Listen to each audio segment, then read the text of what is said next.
नमस्कार दोस्तों। देखिए, हम राजस्थान के भूगोल में हमारा टॉपिक चल रहा था राजस्थान का सामान्य परिचय।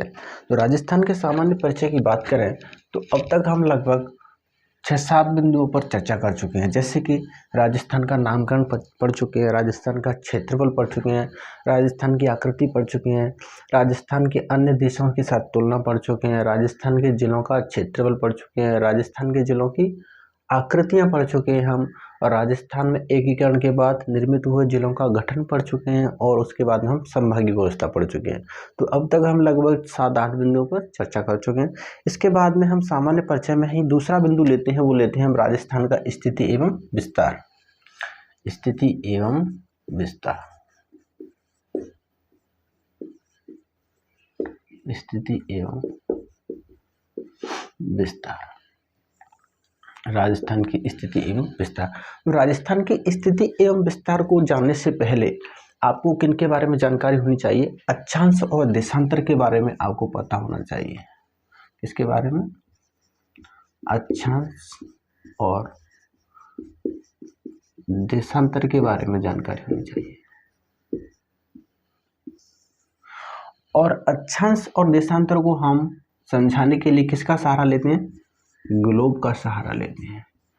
तो अक्षांश और देशांतर को पढ़ने के लिए ग्लोब का सहारा लेते हैं। तो आपको जानकारी किसकी भी होनी चाहिए? ग्लोब की भी जानकारी चाहिए, क्योंकि कभी कभी क्वेश्चन यहाँ से भी ग्लोब पर आधारित प्रश्न भी बन जाते हैं। किसके संदर्भ में?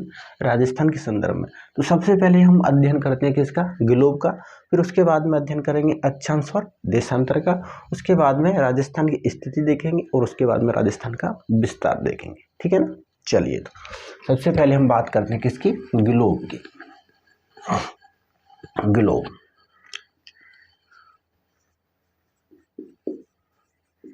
देखिए, ग्लोब है क्या? तो ग्लोब एक पृथ्वी का क्या है? ये पृथ्वी का प्रतिरूप है। क्या है? पृथ्वी का प्रतिरूप है। जैसे कि ये हमारी पृथ्वी है और इसका एक प्रतिरूप बना दिया है, उसे हम क्या बोलते हैं? ग्लोब बोलते हैं। ठीक है ना? ग्लोब को 2 भागों में बांटने वाली एक रेखा है जिसे हम बोलते हैं 0 डिग्री अक्षांश रेखा। 0 डिग्री अक्षांश रेखा, या इसी को हम बोल देते हैं भूमध्य रेखा। 2 भागों में बांटे तो क्या बोल देते हैं? भूमध्य रेखा। भूमध्य रेखा पृथ्वी को 2 भागों में बांटती है। ऊपर वाले भाग को बोलते हैं हम उत्तरी गोलार्ध। उत्तरी गोलार्ध। और नीचे वाले भाग को बोलते हैं हम क्या सा गोलार्ध? दक्षिणी गोलार्ध। दक्षिणी गोलार्ध। देखिए, अगर एक गोलार्ध के आधार पर बात करें तो पृथ्वी के उत्तरी गोलार्ध में हमारा कौन सा देश स्थित है? भारत देश स्थित है। और भारत में ही हमारा कौन सा राज्य? राजस्थान। तो केवल एक गोलार्ध पे पूछे तो हमारा राजस्थान किस गोलार्ध में आएगा? उत्तरी गोलार्ध में आएगा। इसी तरह पृथ्वी को पूर्व तथा पश्चिम 2 गोलार्धों में बांटने वाली भी एक रेखा है। ये कौन सा गोलार्ध हो गया हमारा? पश्चिमी गोलार्ध। पश्चिमी गोलार्ध। और ये वाला गोलार्ध कौन सा हो गया हमारा? पूर्वी गोलार्ध। पूर्वी गोलार्ध। इस रेखा को हम क्या बोलते हैं? विषुवत रेखा बोलते हैं। कौन सी? विषुवत रेखा। 0 डिग्री अक्षांश रेखा है भूमध्य रेखा पृथ्वी को कौन कौन से गोलार्धों में बांटती है?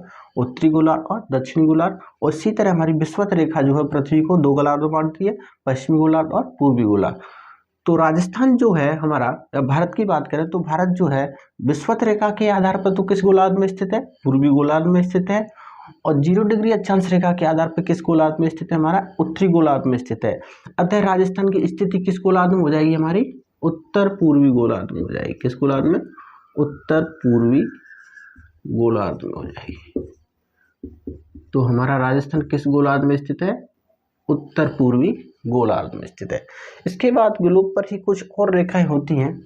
0 डिग्री अक्षांश रेखा के बाद में अगर हम 23.5 डिग्री ऊपर की ओर जाएं, 23.5 डिग्री उत्तरी अक्षांश ऊपर की ओर जाएं तो उत्तरी अक्षांश बोलेंगे उत्तरी अक्षांश। इस रेखा को हम क्या बोलते हैं? इस रेखा को बोलते हैं कर्क रेखा। कौन सी रेखा? कर्क रेखा बोलते हैं। उसके बाद में हम 66.5 डिग्री उत्तर की ओर जाएं, 66.5 डिग्री उत्तर की ओर जाएं, ये हमारा 66.5 डिग्री उत्तरी अक्षांश उत्तर की ओर जाएं, तो इस रेखा को क्या बोलेंगे हम? आर्कटिक वृत्त या आर्कटिक रेखा, आर्कटिक वृत्त या आर्कटिक रेखा, ठीक है ना। उसके बाद में हम 90 डिग्री अक्षांश पे पहुंच जाएंगे तो उसको बोलेंगे हम उत्तरी ध्रुव। इसी तरह 90 डिग्री दक्षिण की ओर चले जाएंगे तो उसको बोलेंगे दक्षिणी ध्रुव। इसके बाद में 0 डिग्री अक्षांश से दक्षिण की ओर जाए, साउथ की ओर जाए, तो 23.5 डिग्री 23.5 डिग्री दक्षिणी अक्षांश, 23.5 डिग्री दक्षिणी अक्षांश। इस रेखा को हम क्या बोलते हैं? इस रेखा को बोलते हैं मकर रेखा। कौन सी रेखा? मकर रेखा। 3.5 डिग्री दक्षिण अक्षांश रेखा जो होती है उसे क्या बोलते हैं? मकर रेखा। उसी तरह 66.5 डिग्री दक्षिणी अक्षांश रेखा जो होती है उस रेखा को हम क्या बोलते हैं? नीचे कौन सा सागर स्थित है हमारा? अंटार्कटिक, तो उसे बोलते हैं अंटार्कटिक रेखा, अंटार्कटिक रेखा, अंटार्कटिक रेखा, ठीक है। 90 डिग्री को दक्षिणी ध्रुव बोलते हैं, ठीक है ना। इसके बाद में सूर्य के आधार पे यहाँ से कुछ क्वेश्चन देते हैं। हमारा राजस्थान जो है आपको पता होगा, राजस्थान से कौन सी रेखा गुजरती है? कर्क रेखा गुजरती है। कर्क रेखा राजस्थान के कौन से 2 जिलों से? डूंगरपुर और बांसवाड़ा, डूंगरपुर और बांसवाड़ा से होकर गुजरती है। राजस्थान का लगभग 99% क्षेत्रफल जो है वो कर्क रेखा के उत्तर में स्थित है, ठीक है ना। तो इसके बाद में बात करें कोण की, कोण पूछे तो राजस्थान किस कोण में आएगा हमारा? इस कोण को, उत्तर पूर्वी गोलार्ध का जो कोण है इस कोण को बोलते हैं हम ईशान कोण। कौन सा कोण? ईशान कोण। अगर कोण की बात करें तो कौन सा कोण आ जाएगा हमारा? ईशान कोण आ जाएगा, ठीक है ना। देखिए अगर एक गोलार्ध की पूछे तो आपको राजस्थान की स्थिति उत्तरी गोलार्ध में बतानी है। अगर हमारा विषुवत रेखा के आधार पर पूछे तो किस गोलार्ध में? पूर्वी गोलार्ध में बतानी है। और दोनों रेखाओं के आधार पर पूछे तो उत्तर पूर्वी गोलार्ध में बतानी है, ठीक है ना। और कोण के आधार पर पूछे तो कौन से कोण में बतानी है? ईशान कोण में। और ये पूछे कि विश्व में राजस्थान की स्थिति किस गोलार्ध में स्थित है? विश्व में राजस्थान की स्थिति, विश्व में राजस्थान की स्थिति, तो विश्व में राजस्थान की जो स्थिति है वो किस गोलार्ध में? हमारा उत्तर पूर्वी गोलार्ध में। किस गोलार्ध में? उत्तर पूर्वी गोलार्ध में है। कोण की बात करें तो कोण कौन सा हो जाएगा? ये ईशान कोण हो जाएगा, ठीक है ना। उत्तर पूर्वी गोलार्ध में स्थित, ठीक है ना। उसके बाद यहाँ से एक बिंदु और बनता है, एशिया महाद्वीप में, एशिया महाद्वीप में, एशिया महाद्वीप में राजस्थान की स्थिति, एशिया महाद्वीप में राजस्थान की स्थिति। तो एशिया महाद्वीप में राजस्थान की स्थिति क्या है? एशिया महाद्वीप में हमारा भारत किस ओर स्थित है? हमारा भारत दक्षिण की ओर स्थित है और दक्षिण में भी पश्चिम, दक्षिण पश्चिम में। तो एशिया महाद्वीप में राजस्थान की स्थिति क्या हो जाएगी हमारी? दक्षिण पश्चिम, दक्षिण पश्चिम, ठीक है ना। इसके बाद में एक यहाँ से और पूछता है कि भारत में राजस्थान की स्थिति, भारत में राजस्थान की स्थिति, भारत में राजस्थान की स्थिति। तो आपको अभी हमने बताया कि कर्क रेखा जो है वो भारत को 2 भागों में बांटती हुई चलती है और भारत को अगर 2 भागों में बांटती है तो राजस्थान के किस भाग से? दक्षिणी भाग से निकलती है। तो भारत में राजस्थान की स्थिति क्या हो जाएगी? उत्तर पश्चिमी, या कह सकते हैं हम उत्तर पश्चिम, उत्तर पश्चिम, या कभी कभी उत्तर भी पश्चिम भी आ सकता है, ठीक है ना। उत्तर पश्चिम में स्थित है, ठीक है ना। तो ये स्थिति के आधार पे हमारे कुछ बिंदु बनते हैं, किसके आधार पे? ग्लोब के आधार पे, एशिया महाद्वीप के आधार पे और भारत में स्थिति के आधार पे। इसके बाद हम बात करें तो कुछ सूर्य के आधार पर भी राजस्थान के परिप्रेक्ष्य में आपसे क्वेश्चन पूछे जा सकते हैं। चलिए अब हम देखते हैं सूर्य के आधार पर जो हमारे राजस्थान के संदर्भ में प्रश्न पूछे जाते हैं उनके बारे में। तो देखिए 21 जून को जो है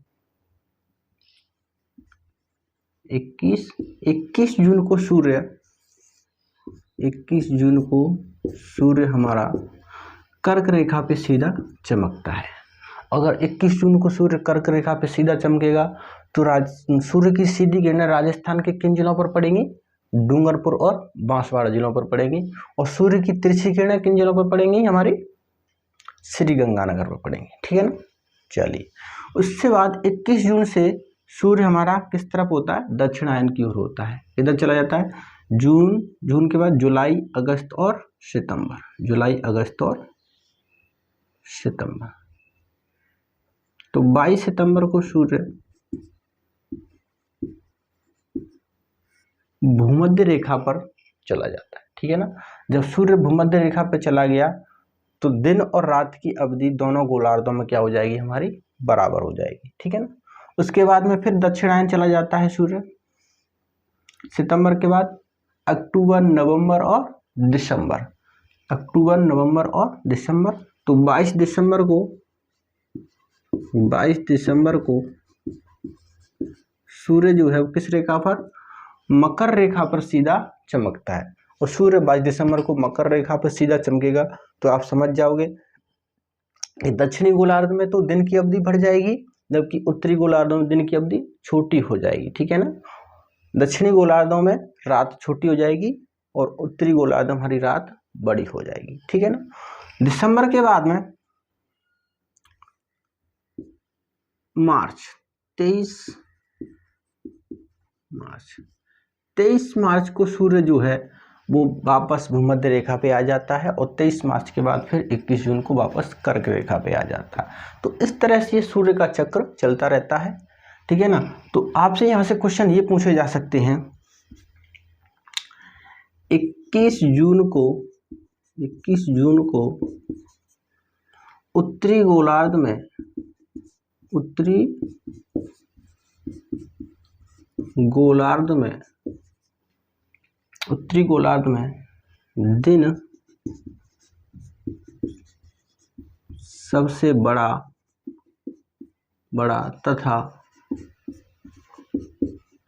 सबसे बड़ा तथा रात सबसे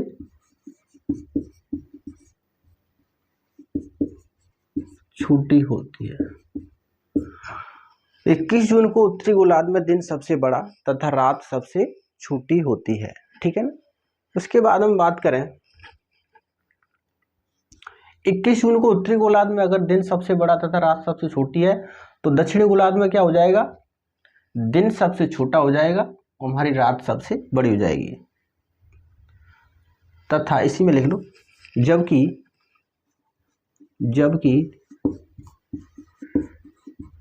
दक्षिणी गोलार्ध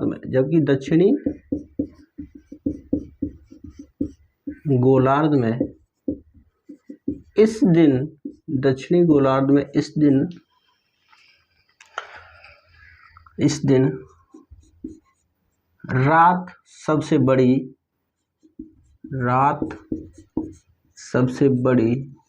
तथा दिन सबसे छोटा होता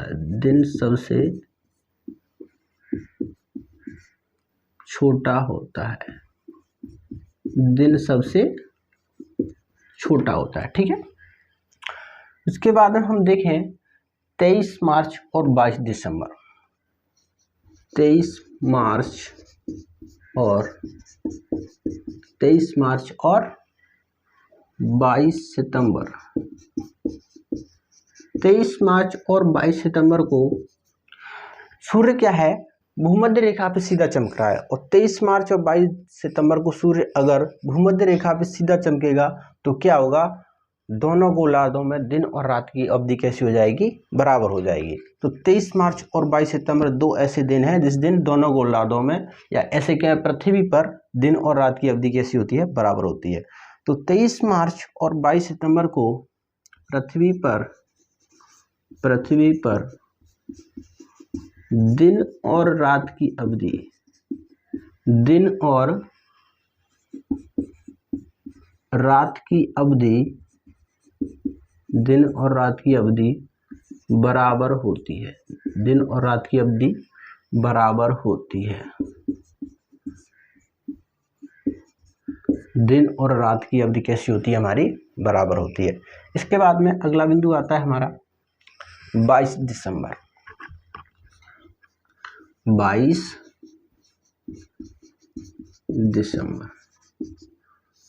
22 दिसंबर को सूर्य किस रेखा पे सीधा चमकता है? हमारा मकर रेखा पर। किस गोलार्ध में? दक्षिणी गोलार्ध में सीधा चमकता है इस दिन। इसलिए 22 दिसंबर को दक्षिणी गोलार्धों में दिन की अवधि क्या हो जाएगी? बड़ी हो जाएगी, जबकि रात की अवधि छोटी हो जाएगी। ठीक है ना। 22 दिसंबर को सूर्य मकर रेखा पर सीधा चमकता है। इसलिए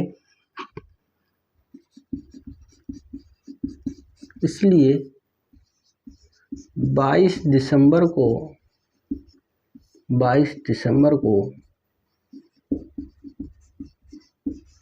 दक्षिणी गोलार्ध में 22 दिसंबर को दक्षिणी गोलार्ध में दिन की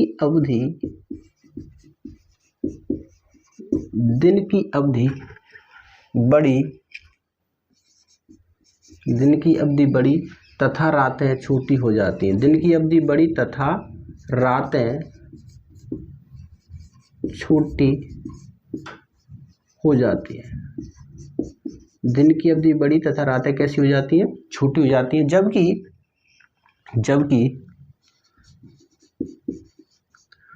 उत्तरी गोलार्ध में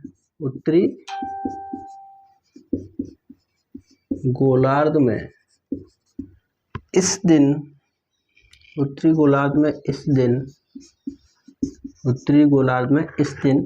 अगर सूर्य 22 दिसंबर को मकर रेखा पर सीधा चमक रहा है तो इधर क्या हो जाएगा? इधर कैसी हो जाएंगी? रातें बड़ी हो जाएंगी और दिन कैसा हो जाएगा? छोटा हो जाएगा। जबकि उत्तरी गोलार्ध में इस दिन रातें सबसे बड़ी तथा दिन सबसे छोटा होता है। दिन सबसे छोटा होता है। देखिए गांव में कभी कभी मान्यता है कि हमारा 25 दिसंबर को क्रिसमस डे के दिन सबसे बड़ा होता है, लेकिन वो गलत मान्यता है। कैसे? 22 दिसंबर को तो हमारा क्या है? सूर्य मकर रेखा पे चमक रहा है और मकर रेखा पे चमकेगा तो क्या होगा? दिन तो सबसे छोटा होगा, जबकि रात कैसी होगी? सबसे बड़ी होगी। ठीक है ना। चलिए, ये तो हो गया हमारा सूर्य के आधार पे। अब यहीं से राजस्थान के परिप्रेक्ष्य में क्वेश्चन पूछ सकते हैं कि 21 जून को, या ऐसे कह सकते हो कि राजस्थान में दिन की अवधि सबसे बड़ी कब होती है, या ऐसे भी पूछ सकता है कि राजस्थान में दिन और रात की अवधि बराबर कब होती है। ठीक है ना। तो इसके आधार पर पूछ सकते हैं। और कुछ यहाँ से जो प्रश्न पूछ सकते हैं वो पूछ सकते हैं तिरछेपन के आधार पे। किस आधार पे? तिरछेपन के आधार पे। कैसे? कि 21 जून को हमारा सूर्य कर्क रेखा पे सीधा चमक रहा है और 21 जून को सूर्य कर्क रेखा पे सीधा चमकेगा तो सूर्य की सीधी किरणें जो हैं वो राजस्थान के किन जिलों पर पड़ेंगी? डूंगरपुर और बांसवाड़ा जिलों पर पड़ेंगी। अगर डूंगरपुर बांसवाड़ा जिलों पर सीधी किरणें पड़ेंगी तो सबसे तिरछी किरणें किस पर पड़ेंगी? श्रीगंगानगर पर। और एक क्वेश्चन और बनता है कि सूर्य से दूरी, सर्वाधिक दूरी किस दिन होती है? तो राजस्थान में सूर्य से सर्वाधिक जो दूरी होती है वो किस दिन होती है? हमारी 22 दिसंबर को होती है। ठीक है ना। तो ये कुछ बिंदु थे हमारे सूर्य के परिप्रेक्ष्य में, इनको भी याद रखना। ठीक है ना। चलिए।